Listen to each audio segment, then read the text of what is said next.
Okay. All right. Sorry, I just needed to record. Yeah. So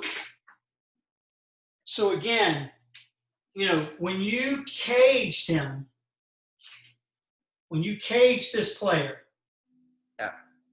you won more points because the returns came back more around that area of the court. Yeah. He had a good backhand.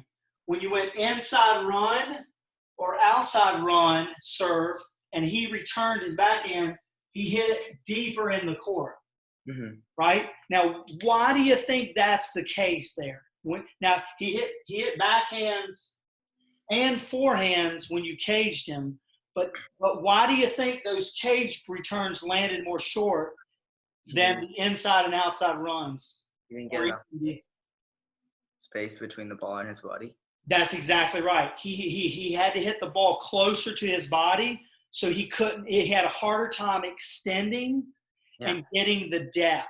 Okay, so what do you think? What do you think I think about the cage serve?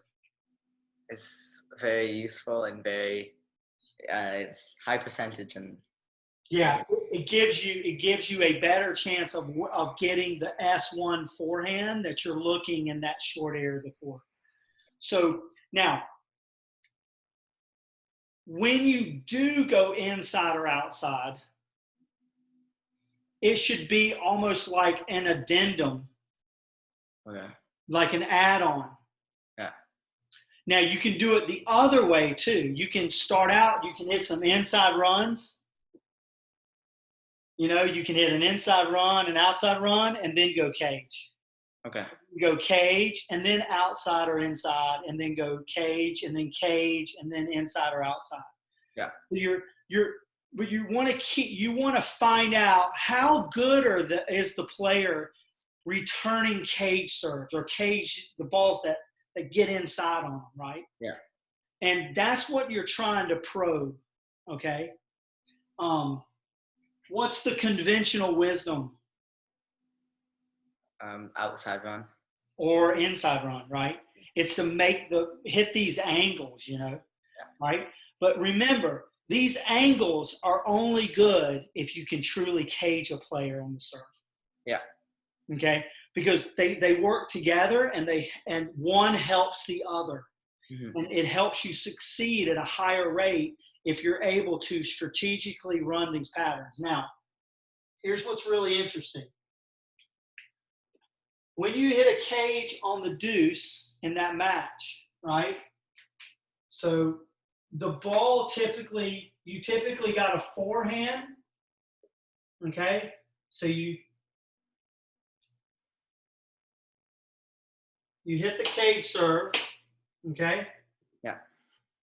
And you got an S1 somewhere in that area there, just beyond the service line. Now, sometimes you reverse them. Yeah. Right? Sometimes you reversed back, and sometimes you made them run. Yeah. Okay? Now, if you reverse them back, should you expect a shorter ball or a deeper ball? What do you think? Shorter ball. Okay? Or a deeper ball. Now, okay, so it depends on what they looked like when they went back to the ball. Yeah. If they go back to the ball and they look like they get that right foot set, they're a right-handed player. If they get the right foot set, they're gonna go heavy, deep. Yeah. But if they look like they're stretching, if they return this and they stretch to the next ball, that's the short one. Yeah. Or the one that's high, and you can either come in and take it out of the air. Sure. Do you ever work on dry volleys, like out of the air, swinging volleys? Yeah. Work on them more. Yeah, I really need to, Yeah, because there was about 3 or 4 instances in that just basically, I think it was like around 9 or 10 games that I tracked total, there were about 4 or 5 points where you could have used that swinging volley. Yeah. Okay. So that's something to think about. You know, serve, have your coach return, or you see a player return, reverse them, and then look for the swinging volley next. Okay. Okay. Yeah. Because if they loop it, it's a swinging volley. If they drive it, you can just hit to the open court or reverse them back. Now, that's for the reverse, right? What if you run this player after this return up the middle and you run them? They're running to their backhand. What do you need to look for when you're watching the player run? If they're gonna slice it, or right, if they're gonna play the stretch ball where they're gonna slice, or do they get set up and hit the two-handed or one-handed, right? Yeah. So you're watching whether they get set or not. If they're setting means they set their outside foot, right? Mm-hmm. So if I'm a right-handed player, I'm going to set my right foot. Yeah. If I'm going to hit a backhand drive or two-hand, I'm going to set my left foot, and then I'm either going to hit off my left foot or I'm going to step in. But if I step across my body on either side, I'm going to be stretching and slicing. So ball player strategy in my book. Have you gotten my book yet? No. Okay. Yeah. I think send me your mailing address. Okay. And I'll mail you a book. Okay. One of the strategy is called ball player.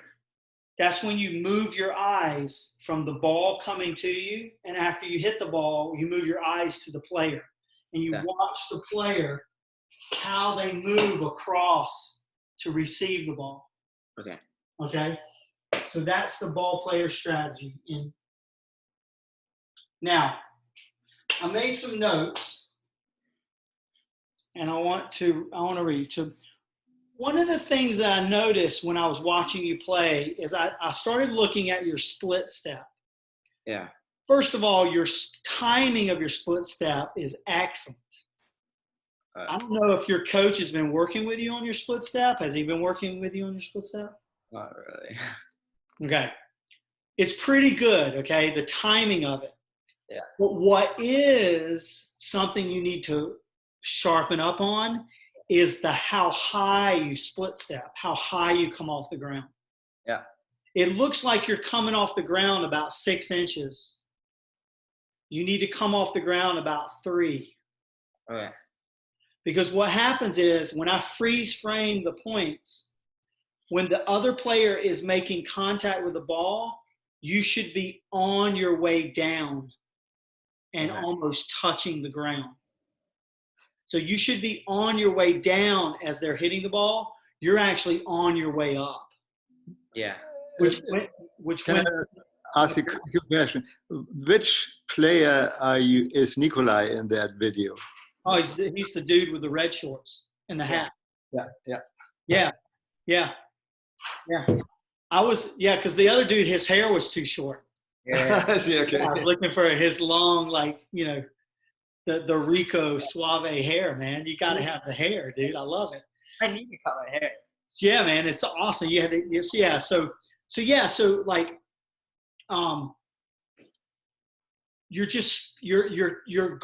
getting too high off the ground in your split step. So make it like 3, and the times you didn't do it all the time. You did it about maybe half the time. The other half you're split stepping about 3 inches, and those are the balls you actually got to. Yeah. So I noticed that when you split step too high, those are the balls that you couldn't get those big angles he was hitting. Okay. But the other ones you got to, you didn't come as high off the ground.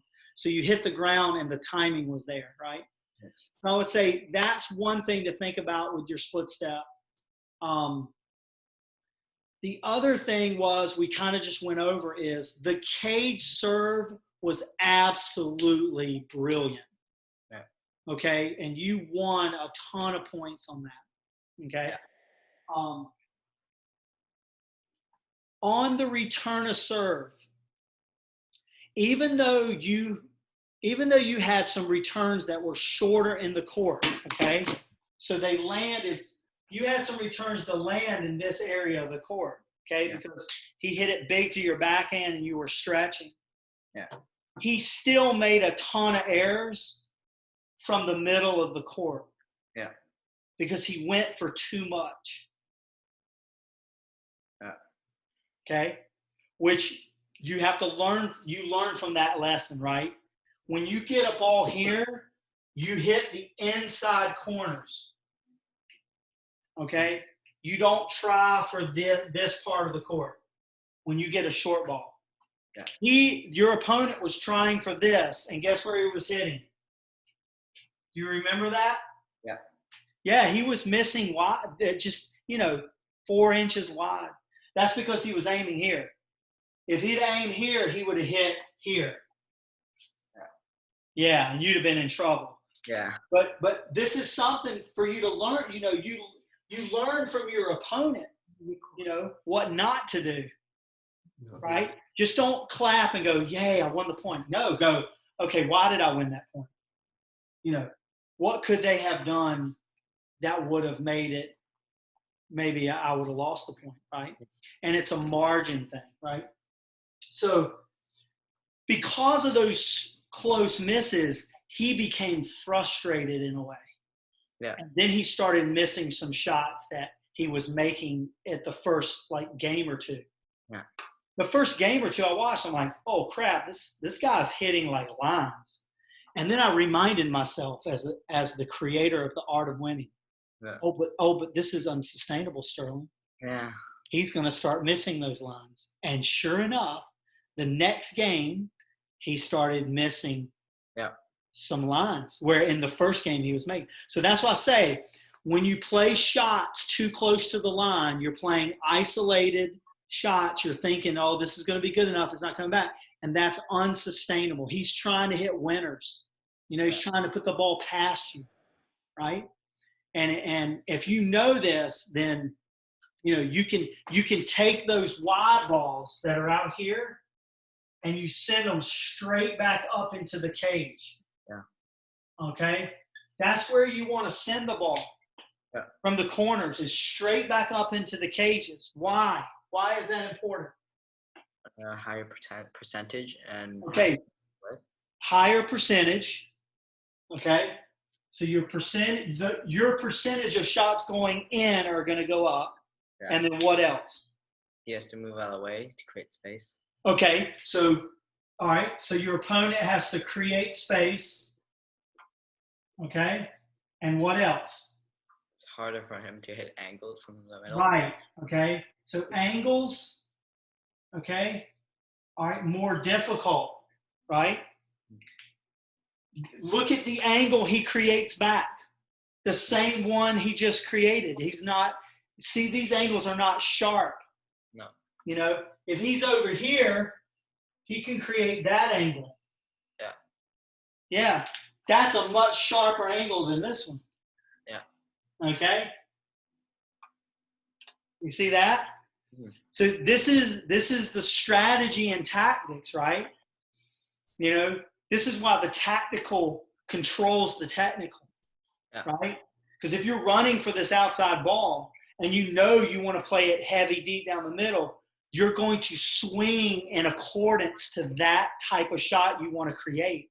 Yeah. You're not going to pound the ball as if you were going down the line. Now, if you're up here, that's a different story, right? Because now you can play more down the line because you have the advantage, right? You don't have to hit the ball as hard, and you can hit it low. And you did that a couple of times where you came up in the court, so you were standing in here and hitting the ball here. Okay, so does that make sense? When you get run to the corners, what your objective is? Yeah. Okay, all right, very good. Okay, now I want to talk to you just a little bit about the return of serve when you're hitting backhand return of serve. Okay. Okay. So let's say you're down here, or let's do it up here. Can you see it up here a little bit better, or down here? Which one? Down. Okay, so I'm gonna have you return serve on the deuce. Now, so your opponent is gonna serve inside run. So he's going this way. Yeah. And you're here. Here's what I see you doing. I see you stepping this way. Yeah. And you want to step Forward. this way. I think that's what I'm working on so far. Okay, good. Yeah. That good. So you got a smart coach. If your coach is telling you that, it's really smart. Yeah. You want to be inside the court when you strike this ball. Mm-hmm. And then when you strike it, if you send it back into deuce, right? If you send it inside out backhand, then all you got to do is take a step back and you're right in position for the R1. Yeah. Okay? Now obviously if you hit it here, you're going to have to take take a step over and reset yourself here. Yeah. Okay? So, but it's very important. This angle that you're trying to create here, because the angle's coming in here, you're trying to meet this angle. Right there, yeah. Yeah. So you want contact point to be somewhere in here, not back here. Yeah. Okay? All right. Now, it's especially true when you're over here. Oh, yeah. He got you a couple times on this. He hit outside run, okay? And I want you to think about this. You need to be inside the alley when you strike this ball. Yeah. Okay? All right? And if you push the ball back into this area here, that's the best place to push it. Mm-hmm. Push it back in through the cage, ad cage. Yeah. Okay? So here's your ad cage here. Mm-hmm. Somewhere in there, because he's going to reset right there. Yeah. Okay? And then what you're doing is, if they go down the line, you want to play it where? Cross, deuce, deuce. No. Oh. Because you're running. Oh, okay. What are they expecting? Cross. Yes. Play it back into the cage. Okay. Get a shorter ball and then do what you want to do. Okay. See, it's like playing chess, man. Don't go for the juggernaut. Don't try to run them right away. Not yet. Yeah. First things first. Just go ahead and heavy loop it back into there. You'll get a short ball. And if you do that enough, what is this player going to start doing after they serve wide and they go down the line?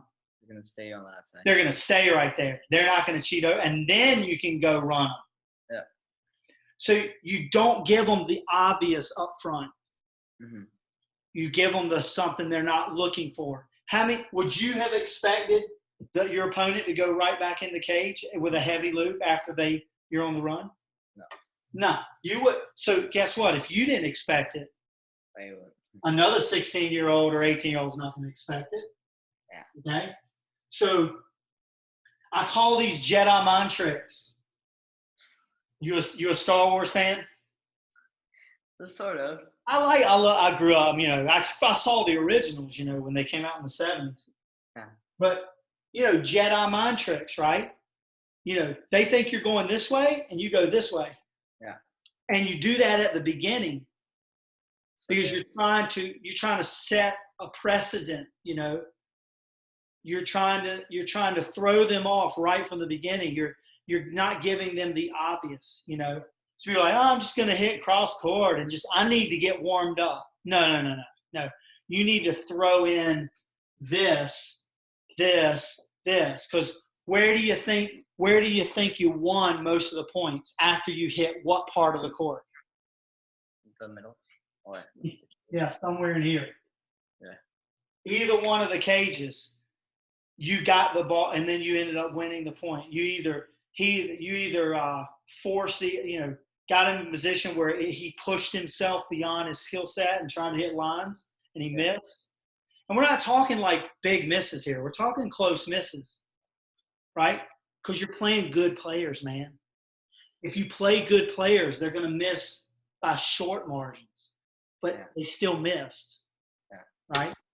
So, all right. Any questions so far about the type of first strike patterns, the first two shot patterns, and utilizing the cage?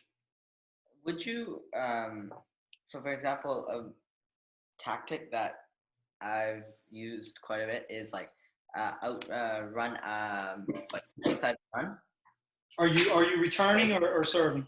So if I'm serving, I go outside run. Okay. So you go out here. And then if the ball is short or in the mid court, I would just go back to the open court. You're going to go forehand here? Or backhand there. Would that be like... Okay. All right. Now, it's called an outside run, correct? So you're going to take the next one over here, right? And you're going to force this player to run. Yeah. Now, where should you be standing if you do this pattern? A little bit in front onto the left side, on the ad side. Okay, yeah. So right in here, right? Yeah. Okay. So should you be standing on the baseline, behind the baseline, or in the front of the baseline? In front of the baseline? No, on the baseline. Okay. Because what do you need between you and the short ball? A distance. Yeah, you need space. Because you want to come toward the ball. Yeah. Right? If you're here and they hit it and the ball is going to bounce past the service line, you're actually going to have to back up. Yeah. Or you're going to have to take the ball higher in your strike zone. Yeah. Which may not be bad, but my point is, if you're standing here, yeah. Okay. All right. And this is something that, you've got to learn to experiment with.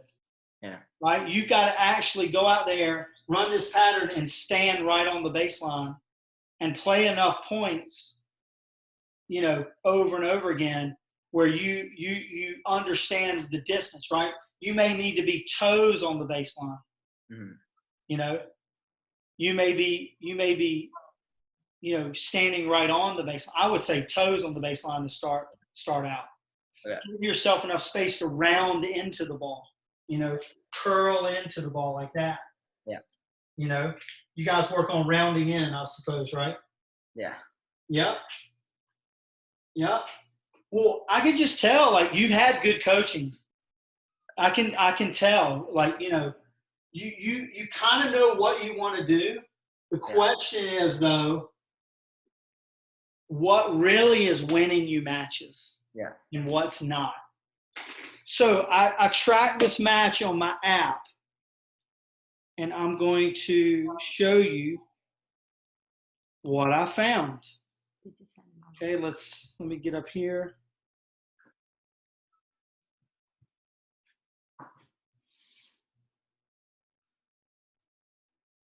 I got to get them up on my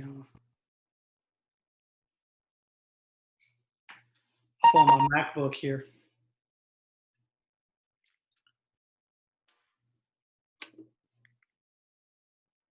Okay, let's share my screen. Okay, so can you see that okay? All right, so this is the first video, right? Because you sent me two, right? So the first video, it would look like it was around 5 games. This is using my tennis mat play app. Yeah. You played 35 points, 97 shots for an average rally length of 3 shots per point. Out of the 35 points, you played 27 of them, 0 to 4 shots. So the point ended 0 to 4 shots. 77% of the time.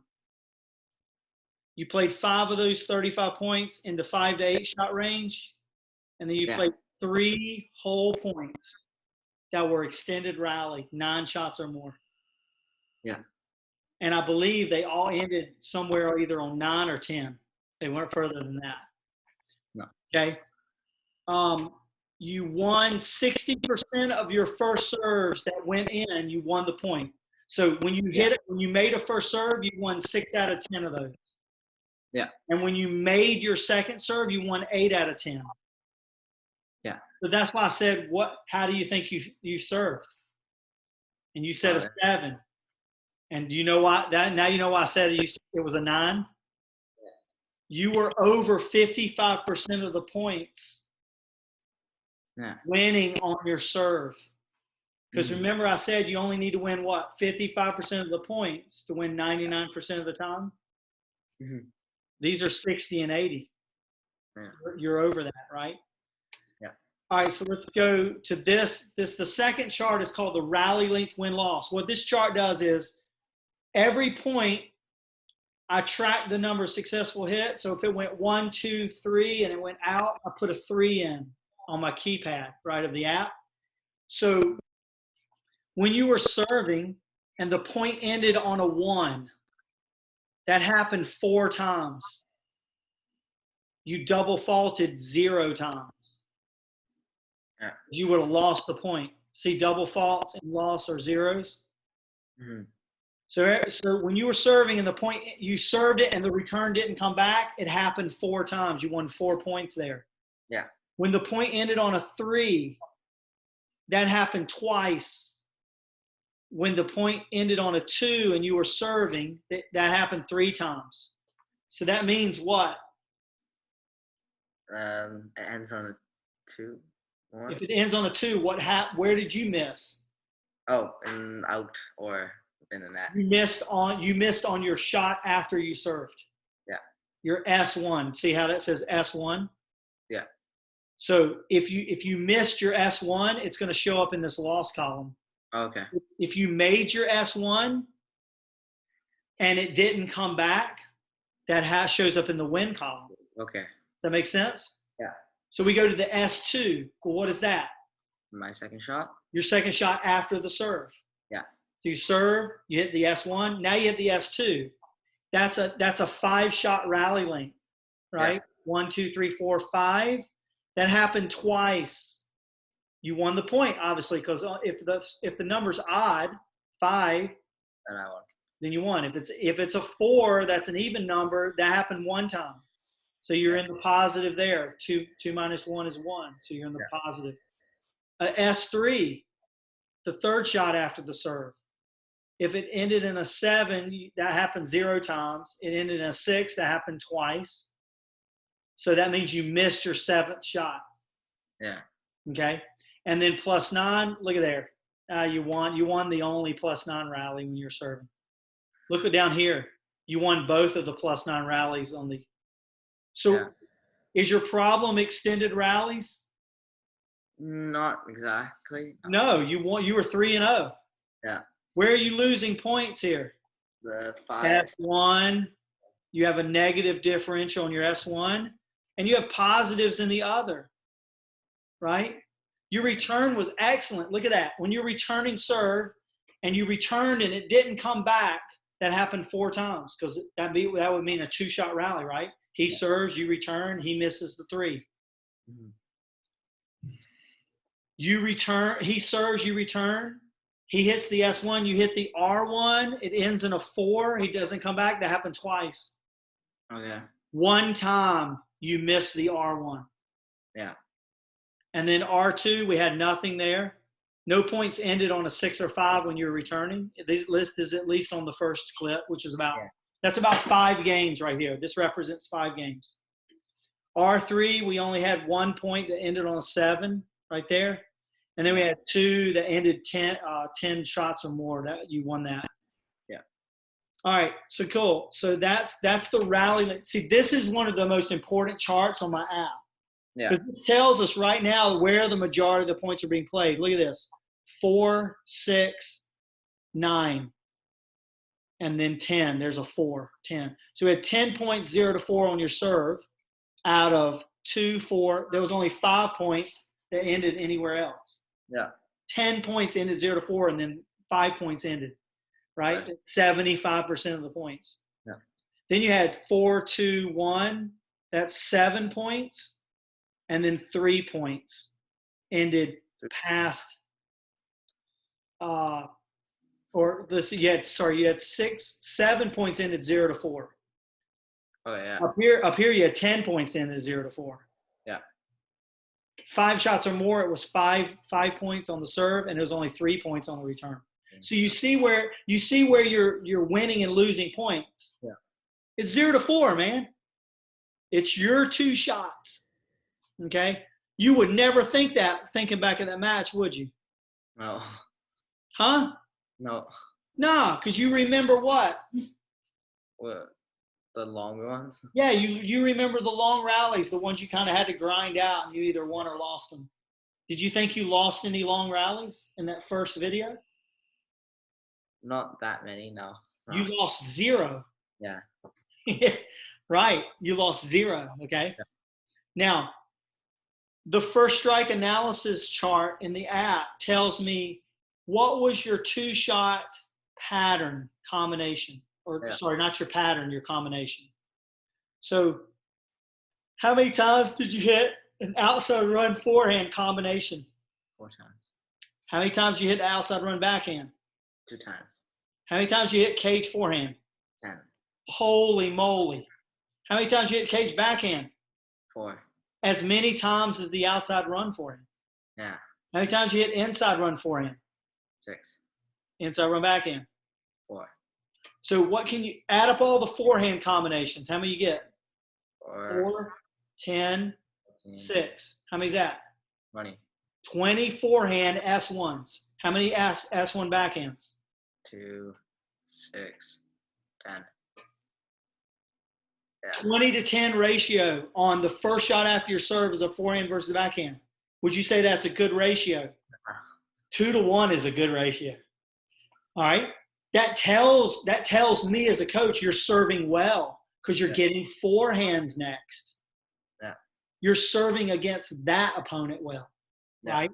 And every opponent is slightly a little bit different. But I can tell you this: where were most of your combinations? Cage forehand. There you go, cage forehand. Okay, you had cage forehand, cage backhand 14 times. You had outside run forehand backhand 6, and the inside run forehand backhand was 10. Yeah. So it went 14, 10, 6. Do you see how that worked? So your inside run serve was really good. You were really heavy on that with this opponent. You were cage and inside run, not a lot of outside run. Okay? Yeah.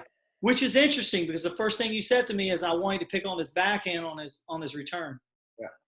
And you didn't do it. Yeah. Okay? You see the perception reality? Yeah. The charts are helping you bring you into a reality of what actually happened, not what you think happened. Now let's look at your return. This is interesting to me, right? What can you look based on that combination of return and R1? What do you think your opponent was trying to do? Hit to my backhand. He sure was. So how do you counter that? Maybe play more to the middle. You play more to what section of the court? The cage. Why? If he has to move out of the way, you most likely get a shorter ball. You'll get a forehand. Yeah. You'll get a forehand on the R1. Remember, wherever you put the return, that's going to determine what you get on the R1. And if you want more forehands, you need to return more to the cage. Yeah. Okay. So let's look at the combos. As your first shot as a forehand, you had 4.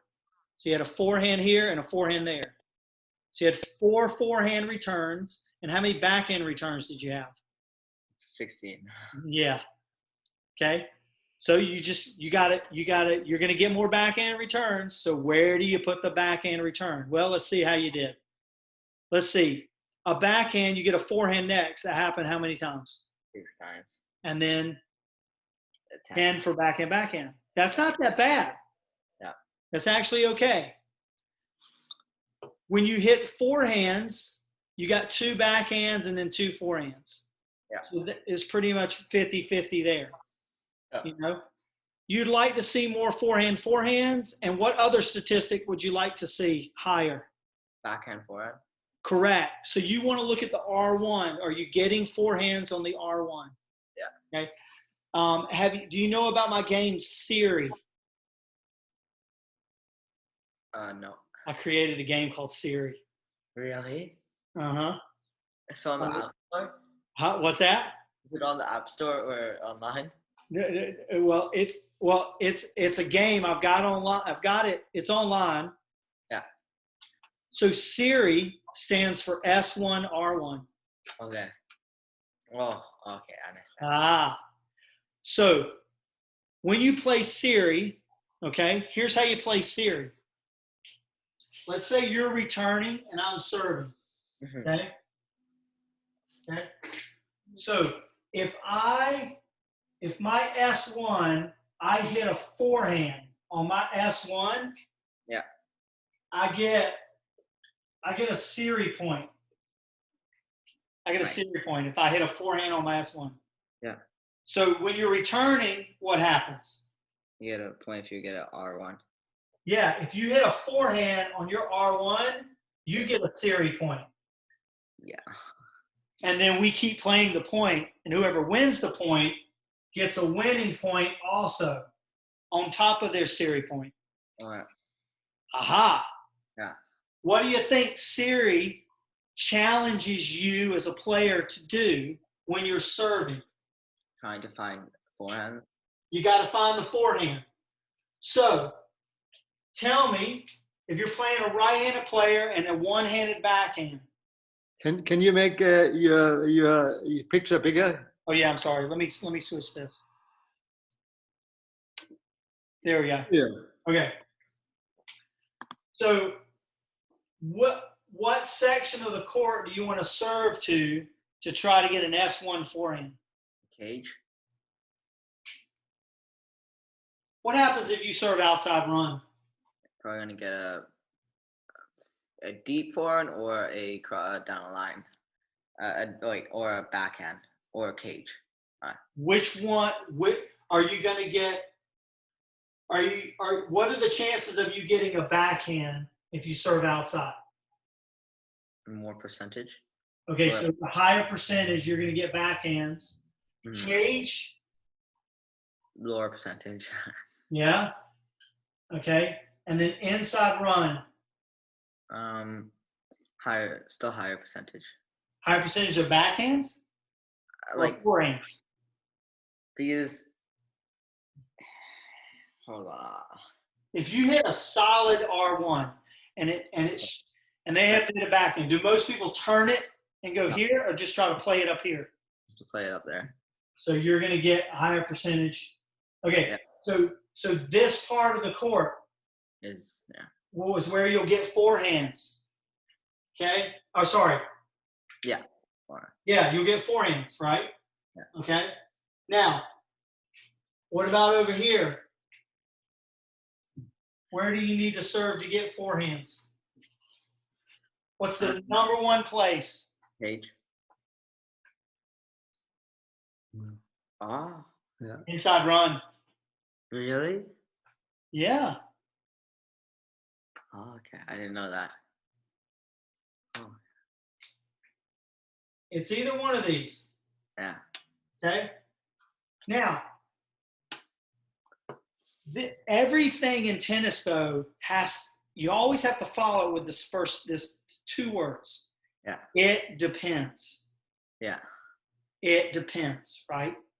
Everything is subject to it depends. Now, if you hit a serve that floats into the inside run, where do you think this ball's going? Cross court. It's going to your backhand. Yeah. Yeah. You're going to get a backhand if this ball floats into the inside run, right? But what if you hit it solid, flat? You can get a ball. Yeah. Yeah, you're going to get a shorter ball, right? Yeah. So you can run around it and get your forehand, right? What if you loop it into the outside run? What are you going to get? A backhand. Yeah, you're definitely going to get a backhand. Yeah. But what if you hit it flat outside run? Forehand. You're going to get the forehand. Yeah. What if you hit it flat into the cage? You're gonna get Or even heavy into the cage? forehand. So do we want to adjust our answer? Do I want to adjust my answer then? No. I think. Okay. You were right. Yeah. Ha. You were right. Because you can go flat or heavy into the cage. Yeah. And you're going to get most likely a forehand. Yeah. But you got to hit these hard and flat to the outside and inside to make them stretch and sort of block the ball back to the middle. Yeah. But again, that also depends, right? Because you could get someone that's tall and they could slice it or knife it into the backhand. Yeah. Okay. So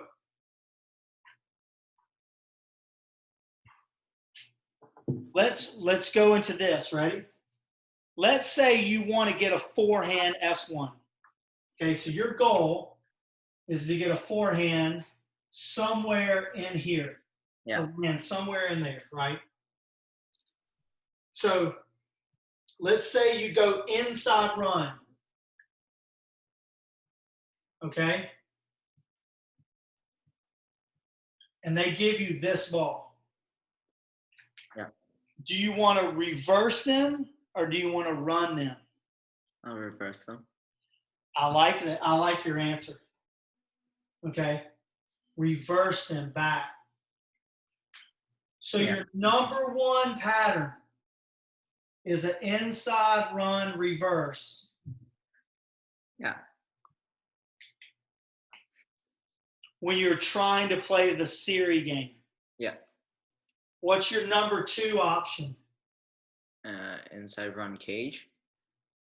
Okay, good. Inside run, cage. A cage ad side. Yes, correct. All right, what's your third option? Inside run. For a forehand? Oh. Okay. What other options are there? Stick with your gun. Stick with what you got. Okay. Okay. Now,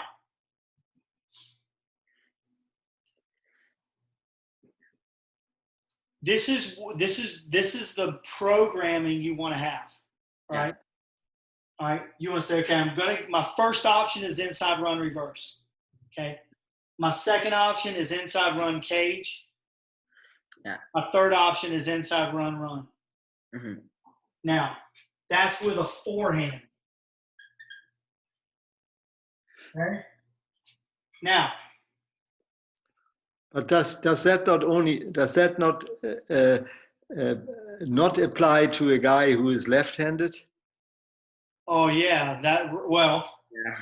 No, it depends. It depends. Yeah.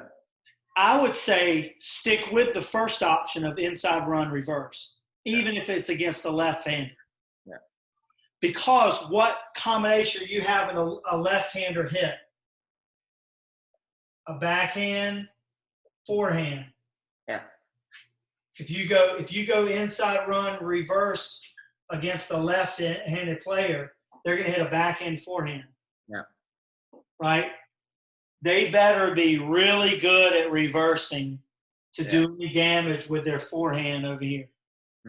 Because the minute you get another forehand back down the middle, you're going to hit your forehand where? Run or other side. You can run them and test their backhand on the run. They're probably going to go, if they run it down, they're probably going to hit their backhand high and heavy. Yeah. If you reverse them again, where could you be? In there, yeah. you can be in the net. Yeah. So you got to choose where do you want to be when you run the pattern, right? It's not where are they, it's where do you want to be. Yeah. Right? So this shot produces this for you. This shot produces this for you. Yeah. Right? That's why I said you got to work on these swinging volleys. Yeah, for sure. Because if you go inside run, reverse, if you go inside run, reverse, and then run, you need to be swinging volley the next shot on your S3. Yeah. Your S3 needs to be a swinging volley. Yeah. Because that backhand's going up. Yeah. You know, unless they're a maniac and try to go running backhand down the line. You're probably not going to play Rafa. Okay. Most likely you're not going to play Rafa. Only Rafa would do crazy stuff. Or he'd hook it back like this. Okay. All right, now. So, what if you go inside run? Yeah. Okay? You go inside run on your serve, and they give you a backhand. What is your number one pattern if you get a backhand after an inside run? Cage add. Okay, good. So you're going to go cage, and we know it's add because we're going to go primary pattern. Yeah. Okay. Now, what's your second option if you go inside run? Reverse. Correct. You may go inside run cage, and it turns out to be an inside run reverse. Yeah. So you get what you want either way. What's the worst pattern you can run if you get a backhand? Down the line.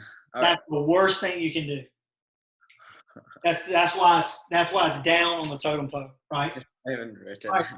But what are we doing here as we work I talk you through these first strike patterns of play? What am I trying to get you to do? Program program your brain to be automatic. We call this tactical automation. Okay? And specifically, first strike tactical automation. Now, when I say first strike, I'm not saying try to hit winners off the S1 when you're reversing and caging. No, it's first strike it's the first two shots of the tactical automation, right? Yeah. You must have first strike tactical automation. Okay. If you do not have first strike tactical automation, you're just flying by the seat of your pants. It's like hope and wish. Hope in one hand, wish in another. Yeah. Like the match could go any way. But at least with this, now you've gained some control over what you'd like to do. Yeah. And you're actually throwing it out there. It's like bait on a hook. And you're seeing which one of these patterns do they bite on, right? Which ones get them in trouble, and which ones do they respond well to? Yeah. Right. So for him to get the automation into his brain, would he have to do that every night and every morning and read it up, or how does he get it into his brain? Go do it. Yeah. But if we don't have a court, is there any way we could train? Okay. Do you have anywhere around your house that you can use a foam ball against something? Yeah, we have a wall here. We have a tennis ball in the garden. Okay. So take a foam ball. Yeah. You have a foam ball? Yeah. Get back off the wall a good distance. Serve the foam ball. If you get serve a foam ball, like put a line, put a line on the wall, and that's the center strap. Yeah. Serve to the ad court. You can put up some more straps too, and just go like inside run, cage, outside run. Yeah. And then hit it, okay? But you're gonna have to have an imagination, because the ball's gonna come off the wall differently, right? Okay. So what I would say is, serve to the deuce. you're going to get a lot of backhands. Yeah. Run. So inside run, run, or inside run, reverse. Yeah. Right? Try to experiment with that foam ball on the wall while you have it, right? Yeah. Start to do that, right? I would say, that's the best thing to do. If you can get out, how big's your driveway? Not big. It's not big. We don't have a driveway. We have a garage from the lane. What about a street? Yeah, we have a big street. Okay. Do you have like a mobile net? Do you have a small net? Like those 36-foot court nets, those little short nets? No, we don't have those ones. Okay. Do you have like that warning police tape? That yellow tape? We have tape. Yeah. Okay. But you know what I'm talking about, like it says warning on it. Yeah. They wrap it around. You can get it at Home Depot or the hardware store. Okay. You can get that and like take a couple of chairs and tie it with the chairs. We should do that. Make it about, you don't have to make it big. Make it like half of a court. Yeah, sure. Like 13 feet. Yeah. And make a short court. Yeah. So the court size in the road should only be about from the service line to the service line. Yeah. So like your court should basically be this big. Yeah. Right? That's it. Just the size of a half of a court in the service boxes. Sure. And then you have the net, you have the two chairs. And then your dad is a player. Yeah, I'm going to play with him. Go out there with your dad, serve it, and then whatever he gives you, work him to the outside, reverse him, run him, right? And just work on the 2-shot sequencing. And then let your dad serve, and then you run those cages, and then run or cage, reverse. Yeah. Yeah. And just go out there, and here's how you keep score. Because you want to keep score, right? Yeah. Yeah. If you make your first 2 shots, you get the point. Let's go. So if both of you make both shots, it's 1-1. Yeah. Somebody's going to break. Somebody's going to miss, right? Not me. Yeah, exactly. See, I like your confidence. Okay. So, but that's the idea, right? And yeah, so you can work these patterns in a small space. Yeah. If I had you on court, guess where we would start? Mini tennis. Yeah, we would start right here. Yeah. Then we would go this way. Yeah. Right? And then we go this way. And this would be our baseline. Yeah. Right? And then I do this. Ooh, okay. Then that would be our court. Yeah. Right? I call this Slim Jim. You know those Slim Jims you eat? Slim Jim. It's like a little beef jerky. Oh. Slim Jim. And then we would play, and the ball couldn't land here. It'd have to land out here. Yeah. Oh, that's interesting. That's interesting. Oh, yeah. So we play where only the ball would have to land here, or we play all the way back to the baseline too, probably. That's really fun because you get to work on inside run serves. Yeah. Then we would play to the outsides, and you'd work on your outside runs, and you'd either return down the line or angle. Yeah. And if it landed in here, you lost the point. Oh, yeah. For your level, you would freak out. You'd be like, this is the greatest thing ever. I got players your level, and they just absolutely love playing these thin and wide courts, right? Because it's so challenging. And it's challenging not just physically, but it's more like your mind. Like, how hard are you going to hit it? How are you going to loop it in, right? You start to play this part of the court, right? Which I call the zone of truth. These are the zones of truth. Do you want to know why do you think I call them the zones? I don't really. I got them from somebody else. I got them from a coach named Louis Caillet. who coached like Jamie Murray and all those doubles teams in England. But the zones of truth, why do you think they're called zones of truth? Because think logically. If you get run out here, what am I challenging? your physical capability and like. Yeah. I'm challenging everything. I'm trying to see where the truth is. Yeah. Right? Can you run down this ball and mentally, emotionally, and physically handle the truth of you're off the court? Right? I find out the truth when you're out here. How good of a player are you really? Yeah. Right? So that's why they're called. We're probing for this truth now, right? Here it's easier. People can deal with shots in here inside, but when they start getting out here and that over here, you find out the real truth of how good is the player you're playing, right? So when you hit a sharp angle, right? Yeah. What are the properties of the ball? They're slower. It's got to be slower. Good. So it's got to be slower. What about the spin? More spin. Yeah, more spin. You either got to have a lot of top spin or you got to have a lot of side spin. Yeah. Not underspin. No. Side spin. Yeah. Yeah. So you need to have top spin or side spin. Okay. And what's the third element of the sharp angle? Touch, feel, or? Well, all of this requires feel and touch.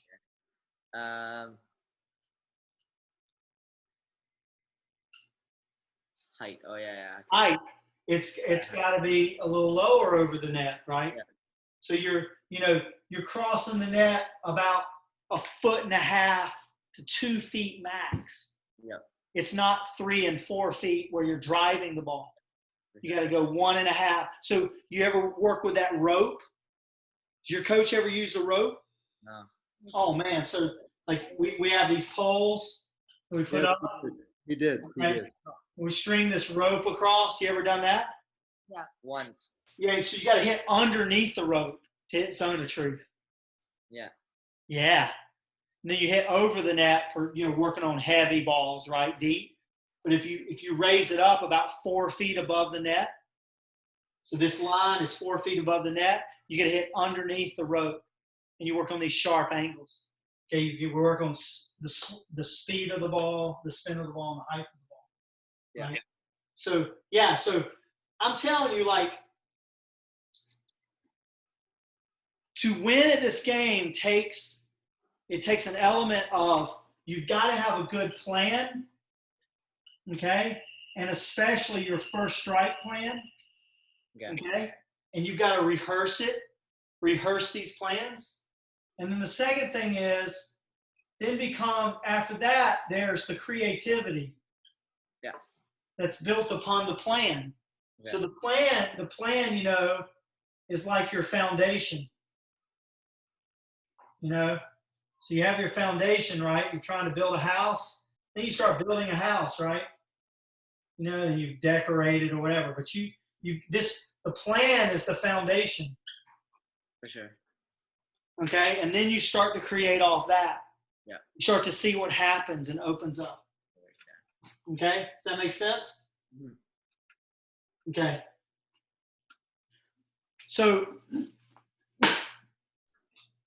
what can you do? What can be your homework other than you get a chance to play a match? Let's say the best case scenario is you get to play a match or you get to play some points on a tennis court somewhere in the next week. What's when you're serving, what can you work on?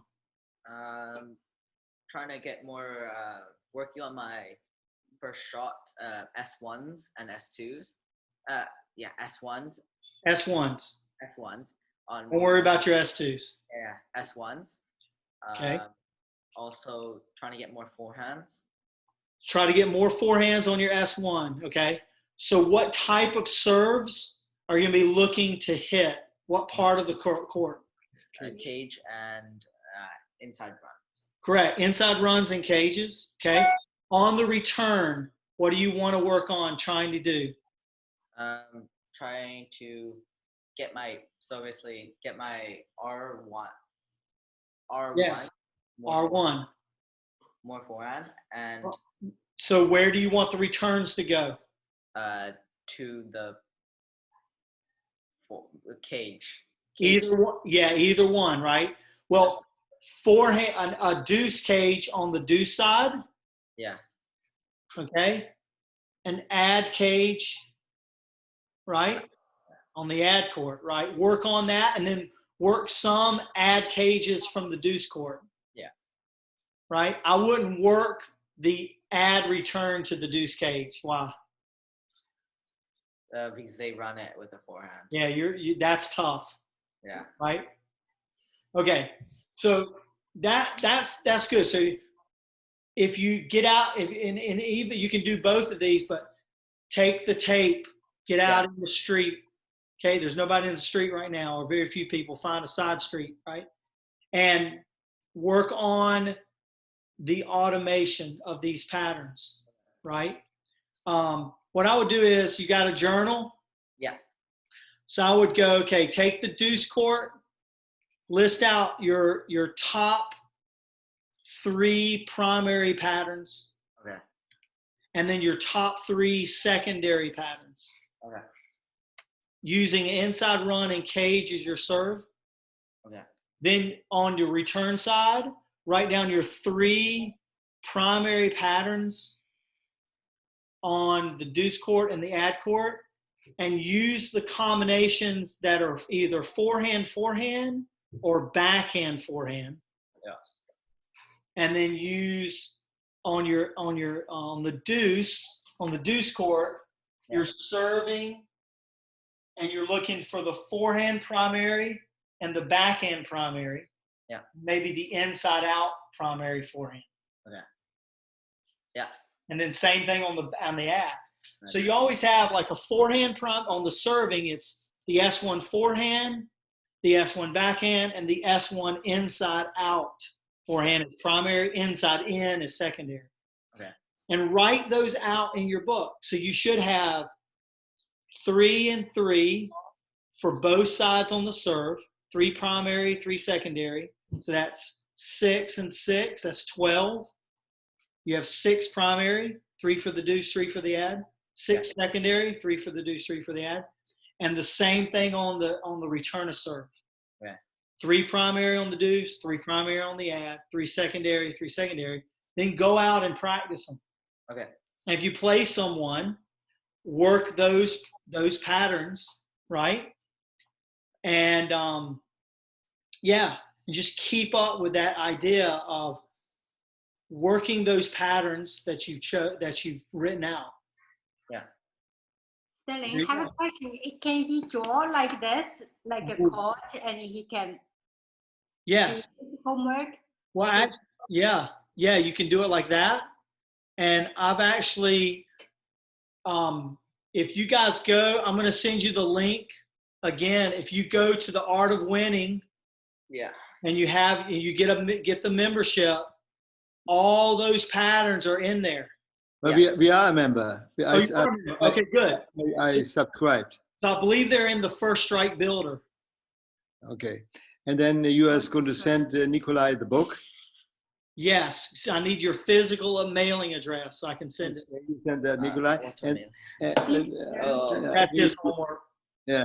And then the other thing is, don't forget to give us the link for the recording. Yes, I'm going to give you the link for today's recording. Okay.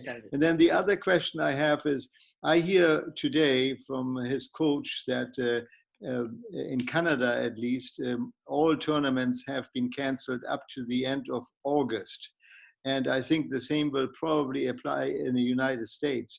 Having said that, that means that there won't be any tournaments, and coaches now haven't got the time to look at the players. So what I understand is that in the fall, coaches will ask players to come to a certain spot and play a set so that they can see and choose their respective prodigies.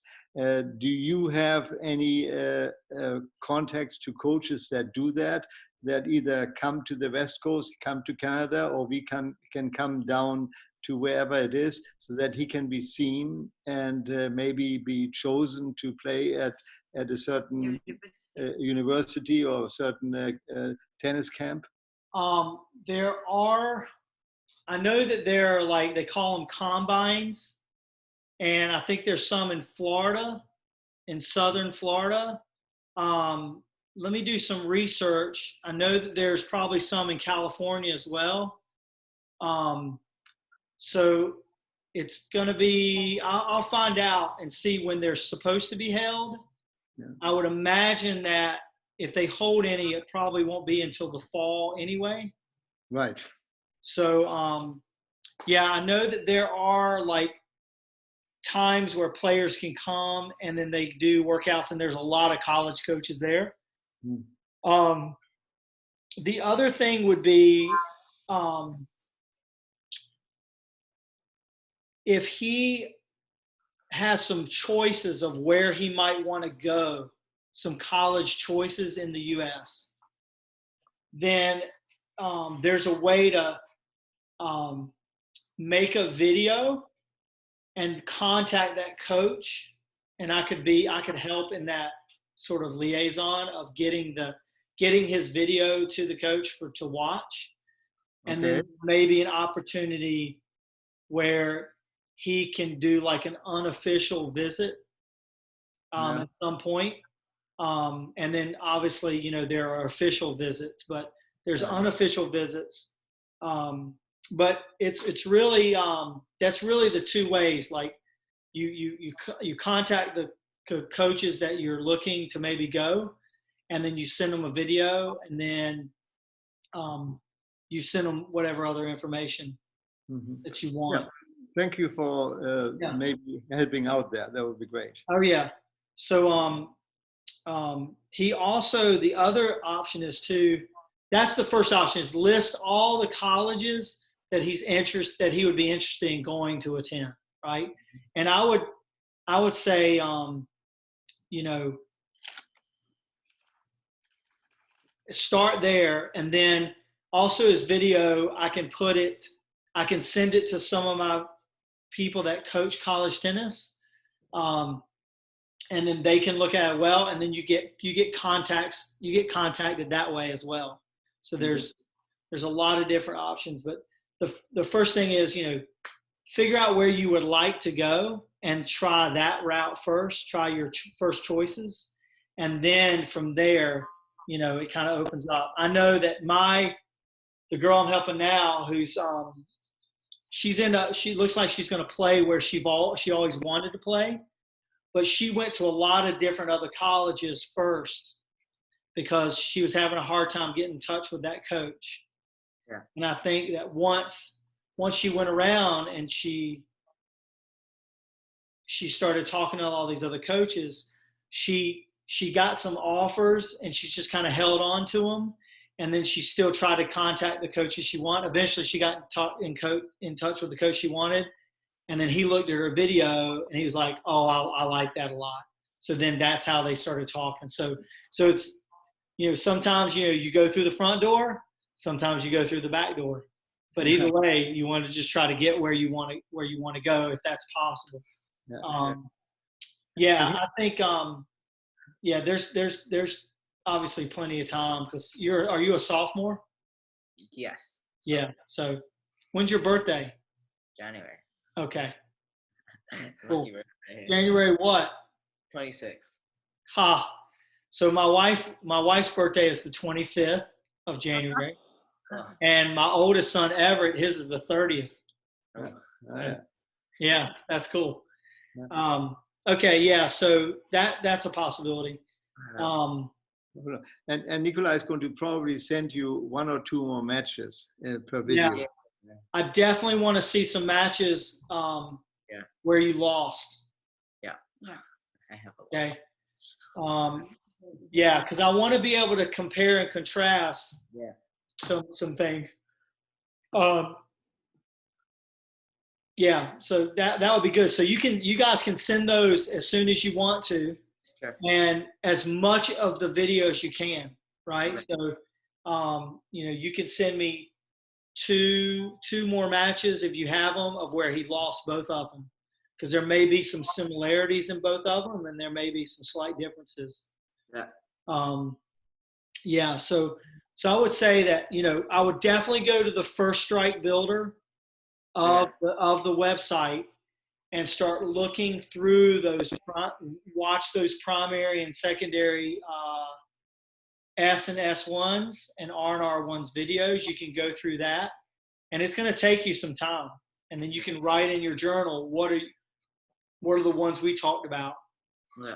And you can see, it's actually on the video. It's my son. He's 12, and he's doing all the patterns. Yeah. He was better than any kid I had. I wonder why. I had 3 kids that are, they're just, I thought, you know, I'm like, okay, this kid, they're ranked whatever, and they should be able to do these patterns. They couldn't do them. It was like, it took them like 30 minutes to do like 7 or 8 patterns. So they kept missing. Like, why are you missing?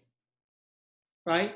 And Pierce did I think there's like between 80 and 90 patterns total. He did them all in like 2 hours and 20 minutes. Wow. No, it was 40 minutes, and 20 minutes. So what's that? It's not even 2 hours. It's like an hour and 40 minutes. He did all like 90 patterns. Must be very smart. He was focused on completing the pattern. He wasn't focused on anything else. Yeah. So he just did. I'm like, dude, you're doing all my video work from now, because I tell him where to hit it and he hits it. He hits it on that spot. I don't need for you to hit it 800,000 miles an hour. I just need for you to hit the spot. Yeah. Right? So that's the key. So yeah, do that short court work. Definitely you can do that. Get online, and then, you know, you can text me. I mean, you can email me on WhatsApp, Nikolai. And just, you know, if you got any questions. For sure. For sure. Okay. Guys, this was great. Thank you very much. I'll send you the link, and you send me the address. Yeah. And the book. And I'll send you the book. Yeah. Thank you so much. It was a pleasure again. Yeah, absolutely. See you guys. Thank you. See you. All right. Bye, Nikolai. See you. Bye-bye.